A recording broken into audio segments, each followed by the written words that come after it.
Hello. Today we will be presenting the Hunter's Voice Eye Center project by Robert Morris University students in 2017. Dr. Ed Dixon was the Eye Center instructor in charge during this Robert Morris University Eye Center project. This is the overview for the Hunter's Voice project. In part 1 we'll be confirming the need. In part 2 we'll be going over fundraising. In part 3 we'll be going over fundraising plans. In part 4 we'll be going over web page development. In part 5 we'll be going over the next steps for Hunter's Voice. These are the team members that worked on part 1. Mary Turnowski, Bo Borowski, Tessa Hecker, Zoe Lashley, Elizabeth Santoyo. Part 1, confirming the need. We'll be going over demographics, psychographics, economics, population distribution, history, availability, referral sources, funding sources, and annual budgets in this section. Some of the demographics of some of the parents and some of the children that are affected by autism are, it is typically detected between the ages of 2 and 4. Boys are 4 times more likely than girls to be detected with autism. It is more often detected in Caucasian children. Low-income parents are typically the target market for giving the need, and disease varies by state. Some of the psychographic issues that the parents and children go through are the children typically are affected by loud sounds, have trouble getting into a routine, aren't really aware of their surroundings, feel attachment to certain items, to inappropriate actions. Some of the parental struggles are they have trouble managing their time. Money is really an issue for them, covering their child care. The marriage sometimes can be tense, and then they are often accused of bad parenting as well. Some of the economic problems that parents with autism face are often they're forced to put their children in special education programs. They send them to special events quite often, like camps and lessons. Sometimes the coverage of health insurance will not cover autism. Often one of the parents will have to stop working to bring their child to appointments. On average, they make 28% less than they would. And learning tools such as iPads have found to be helpful, and treatment and therapy sessions as well. So in the United States, 1 in 68 children have ASD or autism. It is the fastest growing developmental disability. It's a 120% increase in the last 10 years. Half the children are in metropolitan areas, and New Jersey actually has the highest prevalence rate, with 1 in 45 children being infected with ASD. So these are some of the foundations and government money available to the autism program. Chicagoland Autism Connection is a nonprofit organization. Its mission is to increase awareness and improve quality of life. It's been around since 1997. Exercise Connection is another source. Exercise is a building block to improving behavior skill and social skills, also language development. Another source is Chicago Autism and Behavioral Specialists. They provide individualized consultation and therapy services, in-home, at school, and in clinical settings. It's in the northwest suburbs as well as in Savannah, Georgia. This is a continuation from the last slide. These are a few more foundations and government money sources available. Autism home support services promote adaptive behavior. Methods include pairing and playing, discrete trial training, pivotal response training, natural environment teaching, and verbal behavior, and more. The Autism Program of Illinois is another source. They serve and support those diagnosed with autism and their families through a network of providers. Cornerstones is the final source we found. They provide therapy services for children all the way up to adulthood. Therapy, in-school, and daycare programs. Work closely with outside service providers such as OTs, PTs, social workers, and speech pathologists. Part 2, fundraising. Some of the things we'll be going over in this section are the mission statement, the vision statement, tax ID number, bank account, incorporation papers, 501c filings, recruiting the board of directors, some of the skills to look for on the board, some of the training that you need to go through for the board of directors, 6 potential partners and resources you can use, and then some of the recruiting of volunteers. The mission statement we came up with is Hunter's Voice is a non-profit initiative aimed at raising the much-needed funds to help the less fortunate families get their autistic child potty training and other services. One of the reasons why we chose this is we want to let everyone know why Hunter's Voice exists and what it will achieve in the future. As for the vision statement of Hunter's Voice, we want to enhance the quality of life of children dealing with the unknown and predictable sea of autism. We also want to tell the future goals and the broad vision of Hunter's Voice. That's why we chose this vision statement. In order to become official, you'll need to obtain a tax ID number. This is a few of the sources below that you can use in order to do that. CyberDrive Illinois is one of the websites, as well as you can obtain your federal tax ID number on the irs.gov website. And there's also a few step-by-step guides for organizing your nonprofit on CyberDrive Illinois and grantspace.org as well. These are a few of the banks we chose in order to open up an account for Hunter's Voice. We chose Chase Bank. They have a few different options. Below are a couple of the links you can click on to go directly to their page. We also chose BMO Harris Bank. They have a $100 minimum to open their account with them, and below is a link as well. And then finally Citibank. You need to fill out a worksheet or visit a branch to determine your best option, but below is a link you can look at as well. In order to become an official nonprofit organization, you'll need to file incorporation papers.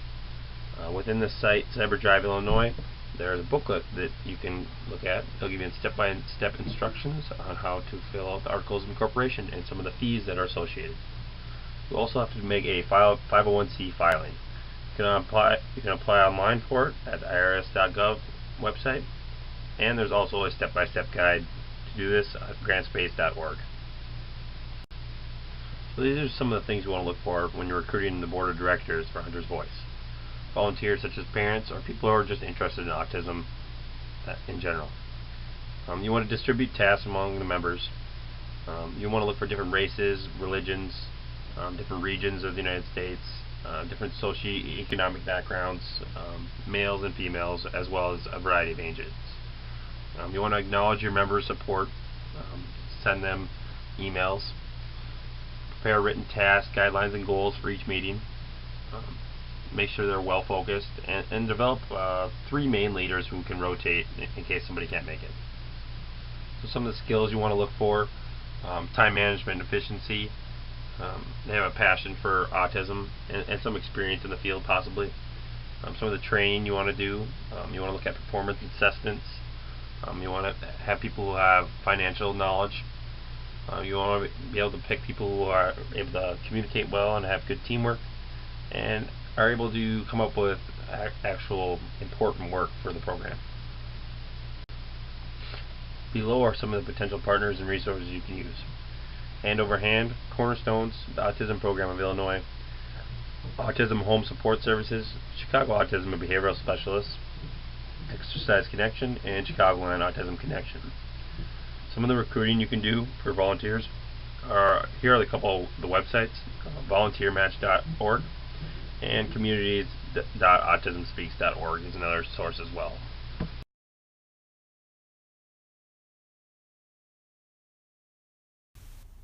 In Part 3, we were able to provide detailed information on ways Hunter's Voice can continue to raise money and even increase the amounts raised through the use of sources such as the Exercise Club, funding websites, and federal sources. If you decide to keep the GoFundMe, we've listed ways that the Hunter's Voice page can be improved, some of these including updating the page with a new logo and additional photos, adding a funding goal, or even adding the accomplishments that have been reached so far. The steps to create a PayPal for a nonprofit are listed here. Signing up is really easy. You go onto the website and follow all these steps when you click on Create an Account. Another possible option for raising money is YouCaring. It's a site similar to GoFundMe, but it is completely free apart from the third-party processing fee that's mandatory.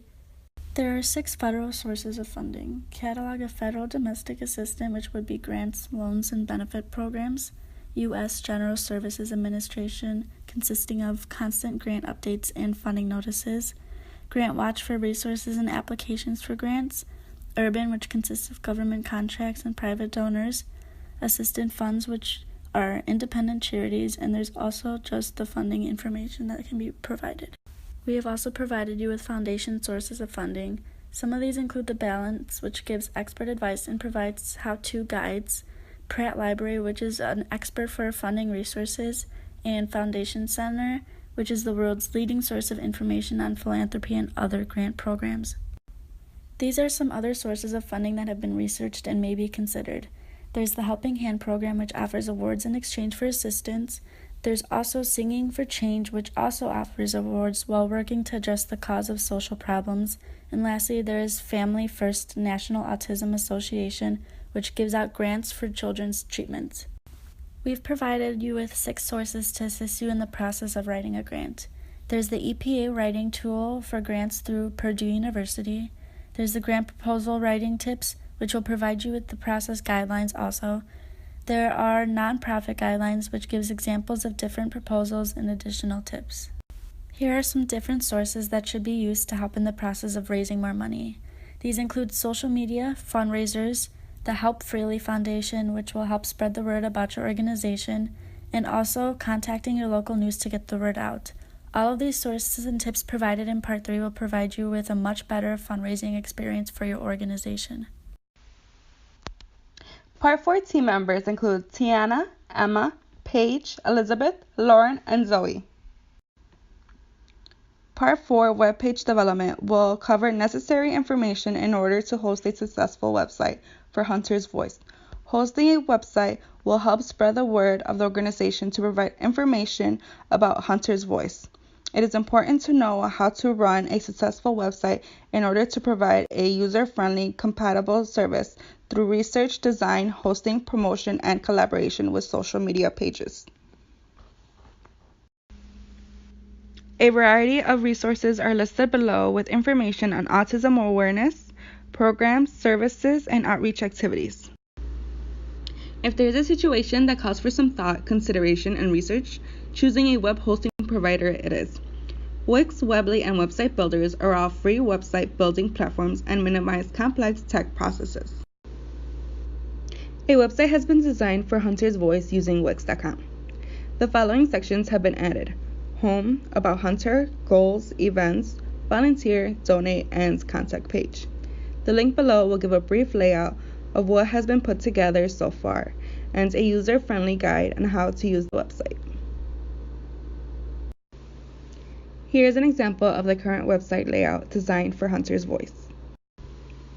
Keeping compatibility in mind, as well as an excitement of looking for a website hosting provider, crucial aspects may be overlooked, such as the type of operating systems required and bandwidth needs.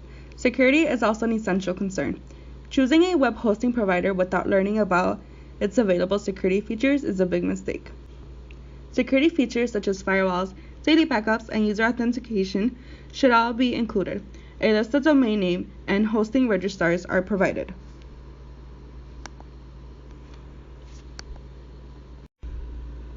Social media should represent a major component of Hunter's Voice online marketing strategy. Effective email marketing is really the name of the game in staying in contact with customers. Sponsoring events and community affairs is one of the easiest ways to get Hunter's Voice out in the community. Facebook is the most common response amongst organizations that uses social media.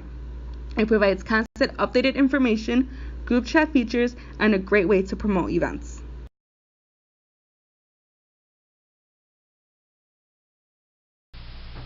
In Part 5, we'll be looking at the next steps Hunter's Voice needs to take.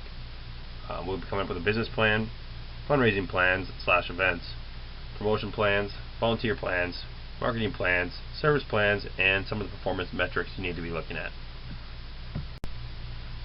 In order to come up with a solid business plan for the future of Hunter's Voice, we'll need to establish a target audience. We'll need to market via websites, host a variety of charity events to come up with. We need to find some donation markets, possibly look at corporations, and find volunteers. We need to look into schools possibly. Some of the fundraising events we can do a run or a walk fundraiser. A lot of charity organizations and nonprofit organizations do events like that. Autism Speaks is one of the organizations that does similar events. Or you can do a food and drink type event where you can get a meal and the proceeds will go towards autism. Autism Speaks has a variety of fundraising categories in the link below. The next step is to come up with a promotion plan. You want to come up with a schedule of events, possibly put it on your website, as well as website marketing. Create your own YouTube channel, put videos of Hunter and possible upcoming events or videos of past events. Do constant Twitter updates and events that have to do with life happenings. And then Instagram videos and pictures of Hunter as well. The plan for volunteers is that corporations are good connections to find volunteers with. Elim Autistic School in the south suburbs of Chicago would be a good source to look for volunteers. And senior service in high school is another option. Marist High School is a great option. In order to create a good bargaining plan, you'll have to create personal relationships. It will help make your donation percentage higher. Attendance monitoring is key at some of your events. Event marketing to generate publicity so more people will come. You want to nurture your existing clients so they continue to donate. Raise your brand awareness, and then generate new leads as well.